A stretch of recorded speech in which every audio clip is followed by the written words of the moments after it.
ہمارے ہاں بڑے بڑے سمجھدار لوگ نفسیاتی ہو جاتے ہیں، بڑی بڑی سمجھدار خواتین نفسیاتی ہو جاتی ہیں۔ میری ساس باتیں کرتی ہے، میری نند باتیں کرتی ہے، مجھے فلانا باتیں کرتا ہے، مجھے فلانا۔ بھائی باتیں، جس کے منہ میں زبان ہے اس نے بات تو کرنی ہے۔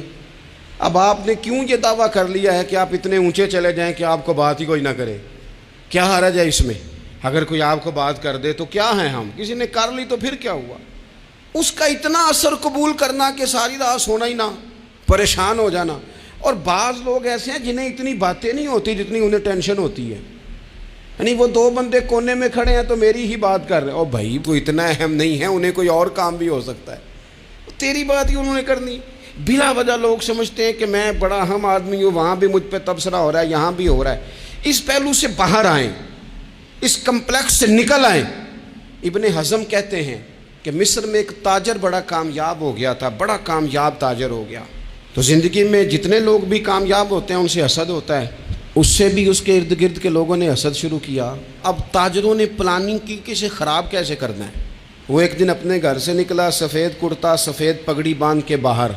اب 5-6 لوگوں نے پہلے سے منصوبہ بندی کی ہوئی تھی۔ ایک صاحب اسے ملے، کہنے لگے ماشاءاللہ آج تو سفید کرتے پر سبز امامہ، سبز پگڑی بڑی ہی اچھی لگ رہی ہے۔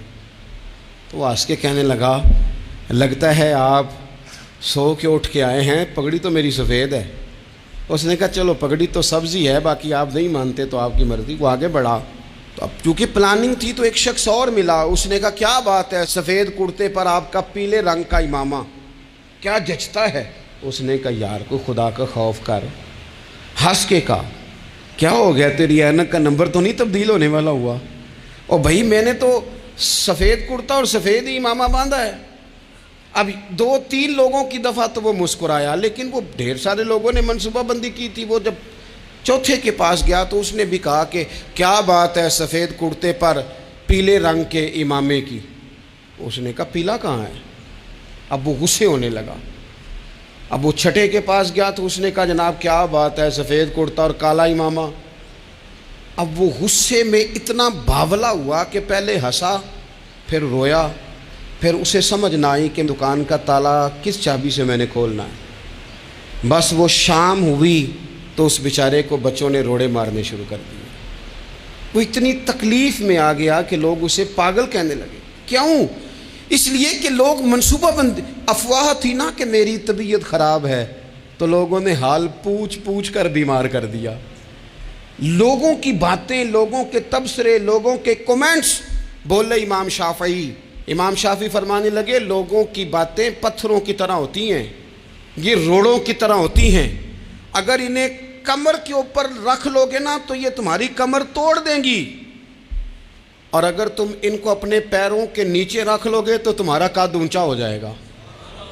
بس دنیا میں وہ لوگ پریشان ہوتے ہیں جو لوگوں کی باتوں کو کندھوں پر سوار کر لیتے، جو پیروں کے نیچے رکھے، جو پاؤں کے نیچے رکھے ان کا قد۔ وہ پرانے زمانے میں نا عارف رومی رحمۃ اللہ علیہ فرماتے ہیں کہ ایک بیل گائے گر گئی تھی کنویں کے اندر، تو اب وہ لوگ اس کو نکال تو نہیں سکتے تھے، تو انہوں نے اس طرح کیا کہ مٹی ڈالنی شروع کر دی کہ اب بدبو آئے گی، پریشانی ہوگی، تو اس کو بند کر دیتے ہیں، اندر ہی کنویں کو، کنواں نئی جگہ پہ کھود لیتے ہیں۔ انہوں نے جب اس کے اندر مٹی ڈالی نا تو وہ گائیں جو تھی وہ مٹی جھاڑ کے تو مٹی کے اوپر آ گئی۔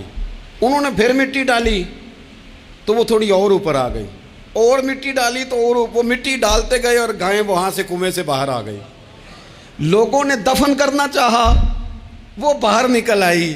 اور میرے بھائی لوگ بھی اپنی باتوں میں دفن کرنا چاہتے ہیں، لیکن یاد رکھنا جو چمکنے والے تھے وہ چمکتے ہی رہے، جن کو اللہ نے عزت دی تھی ان کی گھٹائی کوئی نہیں سکا۔ اتنی لمبی زبانیں کھول کے لوگوں نے صحابہ کے بارے میں باتیں کی، لیکن سورج چمک رہا ہے صدیق اکبر کی شان کا، عظمتیں دمک رہی ہیں فاروق اعظم کی، عروج ہے جناب فاروق اعظم کو، نگر نگر گلی گلی دنیا علی علی کرتی چلی جا رہی۔